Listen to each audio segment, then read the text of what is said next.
Subscribe করুন গোপাল দাদু, click করুন বেল আইকন।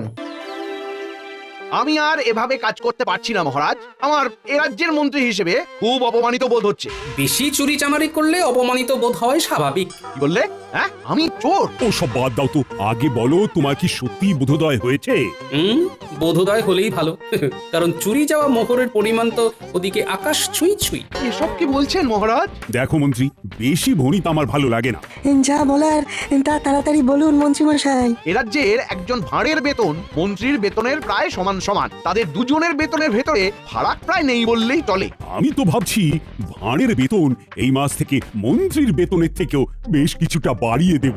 মহারাজ, আমি বলতে বাধ্য হচ্ছি, আপনি কিন্তু একটু বেশি পক্ষপাতিত্ব করছেন। কোন রাজ্যে এমনটা হয় না। মন্ত্রী মশাই রাগ করবেন না, আপনি একটু খোঁজ নিলে এটাও জানতে পারবেন যে অন্য রাজ্যের ভাঁড়ের বেতন আর মন্ত্রীর বেতনের ভিতরে কেন অত্যধিক ফারাক রয়েছে। এটা আবার খোঁজ নেওয়ার কি আছে? অন্য রাজ্যের রাজারা তো আর সবাই নির্দিষ্ট একজনের প্রতি পক্ষপাতিত্ব করেন না, তাই সেখানে সবাইকে তাদের পদ অনুযায়ী বেতন দেওয়া হয়। ভুল কথা। আসল সত্যিটা হলো আমার রাজ্যে মন্ত্রীর থেকেও একজন ভাঁড় বেশি কাজ করে, আর অন্য রাজ্যে তো আর সেটা হয় না। বরং আমাদের মহারাজকে এদিক থেকে ভালো বলতে হবে, কারণ উনি কাজের ভিত্তিতে বেতন দেন না। কি সর্বনাশ! যদি মহারাজ কাজের ভিত্তিতে বেতন দিতেন তাহলে মন্ত্রীমশাই ঘরে একদম শূন্য বেতনে যেতেন। মহারাজ, আপনিও হাসছেন। কোথায় আমার অসুবিধাটা একটু বোঝার চেষ্টা করবেন। দেখুন মন্ত্রী মশাই, আপনি না। থামো গোপাল, থামো। তোমার ওই মাথা ভর্তি টাক আর হাতির মতো। মন্ত্রী, তোমার এতবার বেড়েছে, নিজে একজন সভাসদ হয়ে আরেক সভাসদের চেহারা নিয়ে ব্যঙ্গ করছো। ছি ছি ছি ছি। না না না না না না, এসব আমি একদম বরদাস্ত করবো না। বেরিয়ে যাও, বেরিয়ে যাও আমার সভা থেকে। যাও যাও। মহারাজ, মহারাজ, আমার কথাটা একবার শুনুন। মহারাজ, না না, আমার আর কিচ্ছু শোনার নেই মন্ত্রী। তোমার মন কুমানসিকতায় ভরে গেছে। তোমার শুদ্ধাচারের প্রয়োজন। তুমি যদি নিজেকে এই ধরনের মনোবৃত্তি থেকে শুধরে নিতে পারো, তাহলেই আবার এই রাজসভায় ফিরো, না হলে নয়। আমায় মাফ করে দিন মহারাজ, এমনটা আর হবে না। ওই যে বললাম, নিজেকে পাল্টাতে পারলে ফিরে এসো। তুমি এক কাজ করো, তীর্থে যাও, মনকে শুদ্ধ করো, তারপর ফিরো। আর হ্যাঁ, অশুদ্ধ মন নিয়ে শুদ্ধতার ভান করে এই রাজ্যে প্রবেশের পর যদি কোনো বাজে কাজে ধরা পড়ো, তাহলে মনে রেখো, তখন এই রাজ্য থেকে সোজা বার করে দেব। যাও যাও, এক্ষুনি বেরিয়ে যাও।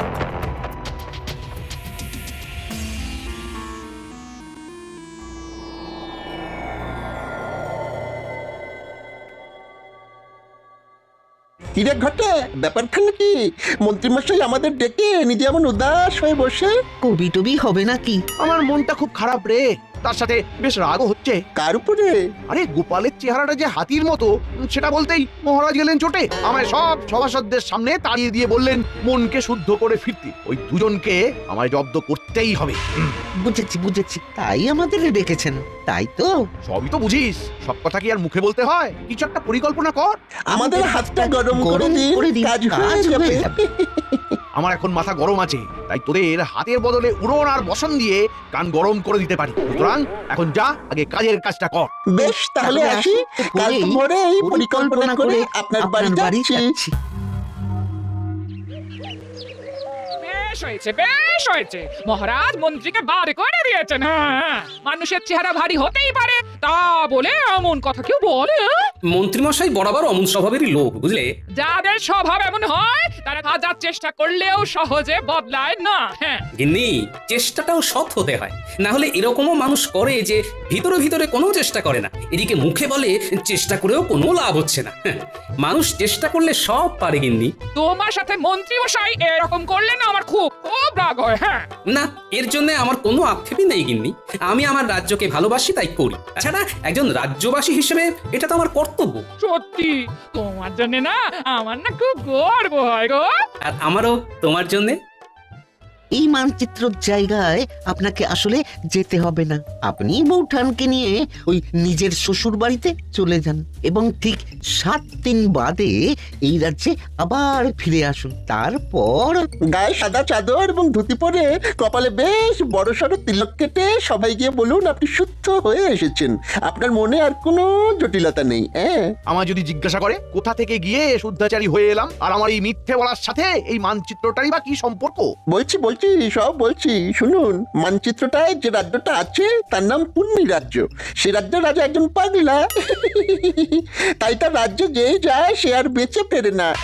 তাই আপনি যেদিন রাজসভায় যাবেন সেই দিন হাতে করে ওই মানচিত্রটা নিয়ে যাবেন এবং সবাইকে বলবেন এই রাজ্যে একজন গুরু থাকেন, তার সান্নিধ্যে গিয়েই আপনার এমন আমূল পরিবর্তন ঘটেছে। আর গুরুর নাম জিজ্ঞাসা করলে যাই হোক কিছু একটা ওই বানিয়ে বলে দেবেন, কেমন? আর বলবেন এই গুরু স্বয়ং কৈলাস পর্বত থেকে সাধনা করে ফিরেছেন। উনি সবার সব ধরনের পাপ গ্লানি মুছে মৃত্যুর পরে স্বর্গ লাভ করার পথ সুগম করে দেন। বলবেন বাবাজি মহারাজকে নিমন্ত্রণ করেছেন। আপনি এমন ভাবে কথাগুলো বলবেন যাতে ওই মহারাজ এবং গোপাল ওই জায়গায় যাওয়ার জন্য আগ্রহ প্রকাশ করে, আর একবার চলে গেলেই নিশ্চিত মৃত্যু। আর আমারও কেউ পথের কাঁটা থাকবে না। গোটা রাজ্যের আমি রাজা হব। বাহ বাহ বাহ, বাহ রে বাহ, বটা ঘটা। আমার সাথে বদমাশি করে করে তোরাও তো দারুণ পরিকল্পনা করতে শিখে গেছিস দেখছি। বাহ, এবার আমাদের মোহর দিন। পরিকল্পনা তো শুনেই নিলেন।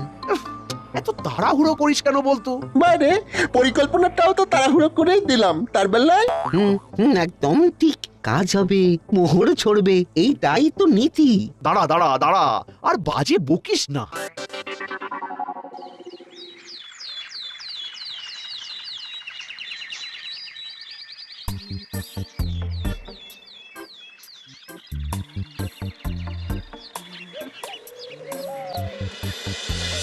কি বলছো গোপাল?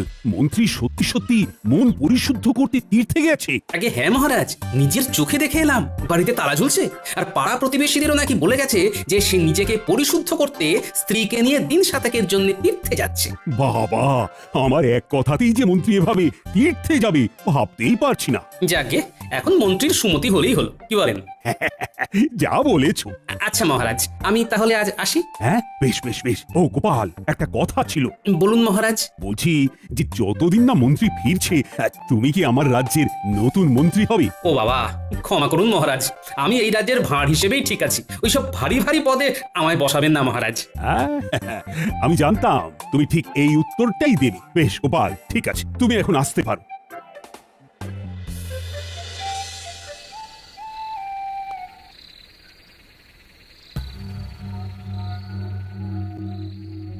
মন্ত্রী মশাই, তার শ্বশুর বাড়ি কেমন ঘুরলেন? শ্বশুর বাড়ি গিয়ে কেমন শুদ্ধাচার করলেন বলুন? বাজে বকিস না, বাজে বকিস না। এই নিশুটি রাত্রে তোদের কথা মতো ছুটে ছুটে এলাম। এদিকটার কেমন পরিস্থিতি সেটা আগে বল শুনি। মহারাজ গোপালকে রাজ্যের নতুন মন্ত্রী করতে চেয়েছিলেন, কিন্তু গোপাল রাজি হয়নি। এই গোপালটা মহা বদমাস। ওকে এই রাজ্য থেকে না তাড়ানো পর্যন্ত আমার শান্তি নেই। কালকে থেকে তো এবং বলবেন হরে হরে হরে হরে, এই নিমিত্ত মাত্রকে মাগো ক্ষমা করে দিও। আর মনে করে মানচিত্রটা কিন্তু নিয়ে যাবেন, মনে রাখবেন ওইটাই কিন্তু মহারাজ এবং গোপালকে চিরতরে বিদায় দেওয়ার জন্য মূল অস্ত্র। আচ্ছা আচ্ছা আচ্ছা, বুঝেছি বুঝেছি। আমি এখনো অতটাও বুড়ো হইনি যে মানচিত্রের ব্যাপারটা বেমালুম ভুলে যাব।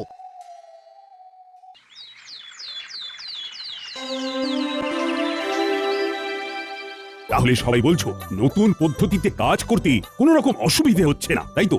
না মহারাজ। বেশ, শুনেও ভালো লাগছে। তোমরা এভাবেই সবাই একে অপরের পাশে থেকে মন দিয়ে কাজ করে যাও। হ্যাঁ মহারাজ।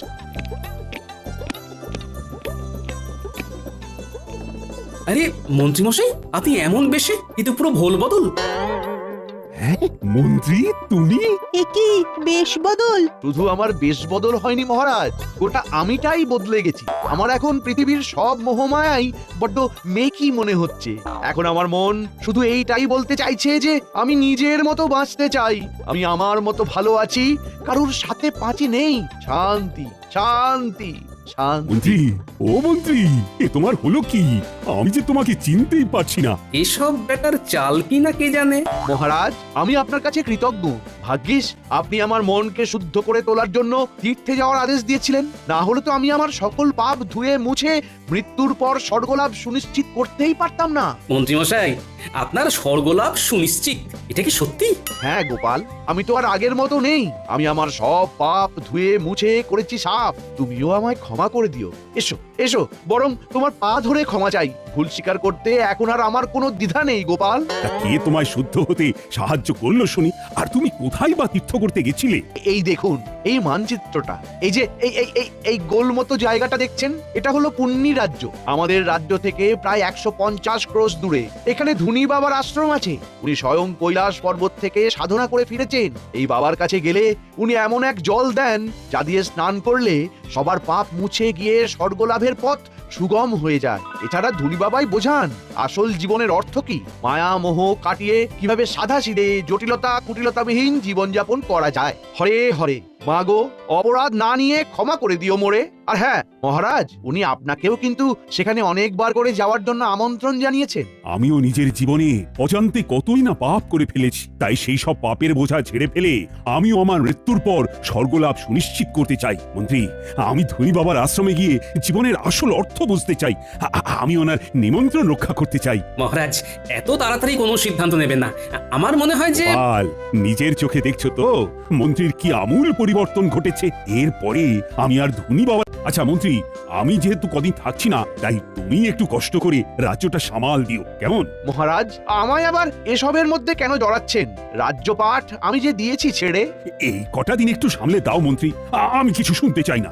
বেশ মহারাজ, আপনি যখন বলছেন তখন তাই হোক। ও মন্ত্রী, আরেকটা কথা, বাবার কাছে যাওয়ার জন্য কি কোনো রকম বিশেষ নিয়মপত্র আছে? মহারাজ, সমস্ত অহংকার ছেড়ে, রাজবেশ ছেড়ে, সৈন্য ছাড়া একদম আর 5টা সাধারণ মানুষের মতো পায়ে হেঁটে যান, তাহলেই দেখবেন বাবা আপন করে নিয়েছেন। বুঝে গেছি বুঝে গেছি।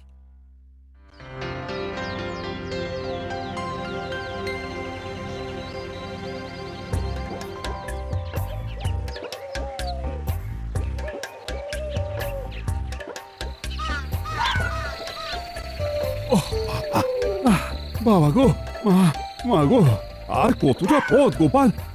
হাঁটতে হাঁটতে পা ফুলে গেল তো। মহারাজ, বুঝতেই পারছি আপনার খুব কষ্ট হচ্ছে, কিন্তু আরেকটু কষ্ট করে ওই বট গাছটা পর্যন্ত চলুন, তাহলে আপনি পুণ্যি রাজ্যে প্রবেশ করে ফেলবেন। ওই বট গাছটা থেকে শুরু হচ্ছে পুণ্যি রাজ্য। গোপাল, ও গোপাল, আজ রাত্রিটা থাকবো কোথায় বলো তো? ওই বট গাছের নিচেই কি কাটাতে হবে? হ্যাঁ মহারাজ, আপাতত তাই তো মনে হচ্ছে, কারণ ত্রিসীমানায় তো কোনো বাড়ি দেখছি না। আর মানচিত্র অনুযায়ী আমরা পুণ্যি রাজ্যে প্রবেশ করলেও বাবার আশ্রম আরো খানিকটা দূরে রয়েছে মহারাজ, যেখানে আপনি কাল সকালের আগে যেতে পারবেন না। বেশ, তাহলে গাছের নিচেই রাতটা কাটাই আর কি। পুণ্যি রাজ্যে এসে পুণ্য করতে একটু কষ্ট তো সইতেই হবে। একদম চিন্তা করবেন না মহারাজ, আপনি নিশ্চিন্তে ঘুমন, আমি জেগে আছি।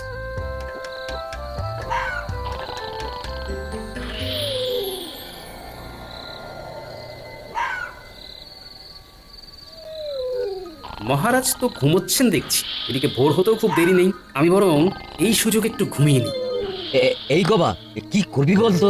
রাত তো শেষ হতে চললো, এখনো আমাদের ওই দুজনের মধ্যে কেউ একটাও চোর ধরতে পারলাম না। দেখাবা, এরকম আমাদের পাগলা রাজার মতন কাউকে নিয়ম তৈরি করতে দেখেছিস? কি যে নিয়ম, প্রত্যেক প্রহরীকে কিনা বাধ্যতামূলক ভাবে প্রতি রাত্রে একটা করে চোর ধরতেই হবে।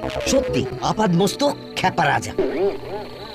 আরে আরে ওই গবা, ওই দেখ, দুজন লোক বট গাছের নিচে শুয়ে, ওদেরকে ভিনদেশি চোর বানিয়ে ধরে নিয়ে যাবি? তাই করি চল, না হলে আমরা আপাদমস্তক পেটে মার খাবো। চল চল ভৌরি বেটাদের।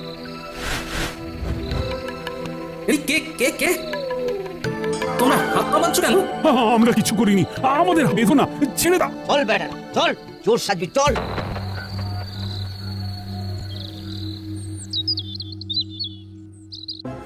আমাদের রাজা কারোর কথাই শোনেন না, একবার গারদে ভরে দিলে তার একটাই শাস্তি হয়, আর তা হলো ইদারায় ছুঁড়ে ফেলে দেওয়া, বুঝলে? কি সর্বনাশ, এ কি নির্মম শাস্তি!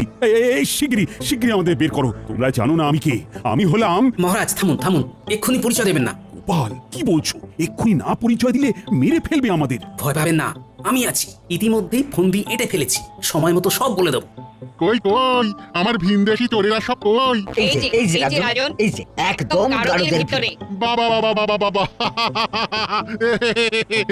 আমাদের পুরোহিতকে ডাক দাও, শাস্ত্র পাঠক।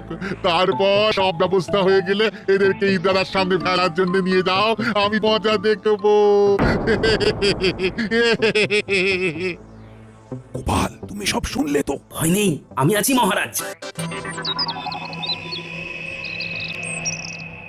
তাহলে সব প্রস্তুত তো? হ্যাঁ, এই এই এই, তুমি ওদিকে ওনার কাছে যাচ্ছ কেন?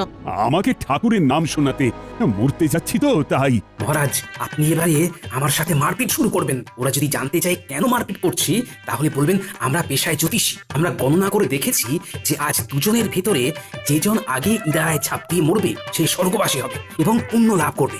বেশ বেশ, মুক্ত করে দাও দুজনকে, মুক্ত করে দাও। আমি আগে ইদারায় ছাপ দেবো। না, আমি। তবে রে বেটা, দেখ কেমন মারি তোকে। আয় আয়, আমিও মজা দেখাচ্ছি। কি তোমরা থামো, তোমরা থামো, তোমরা থামো, তোমরা কারা তুমি? হ্যাঁ, এভাবে মারপিট করছো কেন? আমরা জ্যোতিষী, গণনায় দেখেছি যে আজকে ইদারায় ঝাঁপ দিয়ে আগে যে মরবে সে পুণ্য লাভ করবে এবং স্বর্গবাসী হবে। কি তোমরা তোর নও? আজকে যে ছাপ দেবে সে স্বর্গবাসী হবে, পুণ্য লাভ করবে। হ্যাঁ, তাহলে তোমরা আর কষ্ট করে ছাপাবে কেন? আমি ছাপ দিচ্ছি, আমার পুণ্য লাভ হবে, স্বর্গবাস হবে। দুটোরই প্রয়োজন আছে। এই 1 2 3। রাজন, কি বাঁচান বাঁচলাম বাবা। আমরা এখন কি করব? তোমরা শিগগির আগে ওনাকে তোলার ব্যবস্থা করো। আসলে আজকে এরকম কিছু ঘটবেই না। আর আমরা কেউ জ্যোতিষীও নই। উনি হলেন কৃষ্ণনগরের মহারাজ রাজা কৃষ্ণচন্দ্র, আর আমি হলাম গোপাল ভাঁড়। আমরা এখানে ধনী বাবার আশ্রমে যাব বলে এসেছিলাম। কি ধনী বাবার আশ্রম? কিন্তু এখানে তো এইরকম কোন আশ্রম নেই। ঠিক বলছো? হ্যাঁ, ও ঠিকই বলেছে। বেশ, বুঝে গেছি আসল ব্যাপারখানা কি। আমরা চললাম, তোমরা ওনাকে বাঁচাও।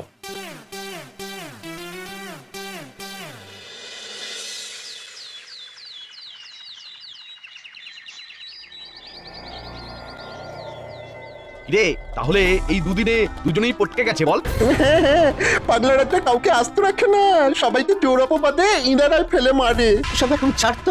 এইদিকে ওই দুদিনের ভিতরেই মন্ত্রী মশাইয়ের চুরি করা মোহরের সংখ্যা দেখো, 9 করে 700টা। কি কাণ্ড দেখেছো?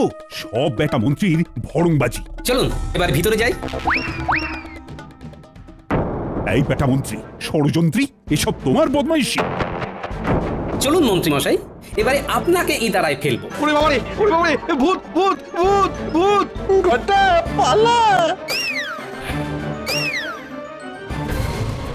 আমরা ভূত নই। চলো মন্ত্রী, চলো এবার। আমায় ছেড়ে দিন। ও বাবা গো, ও মা গো, কে আছো গো? বাঁচাও, বাঁচাও, আমায় ছেড়ে দিন। সাবস্ক্রাইব করে দিন ভাই, না হলে মজার মজার ভিডিও মিস করবেন।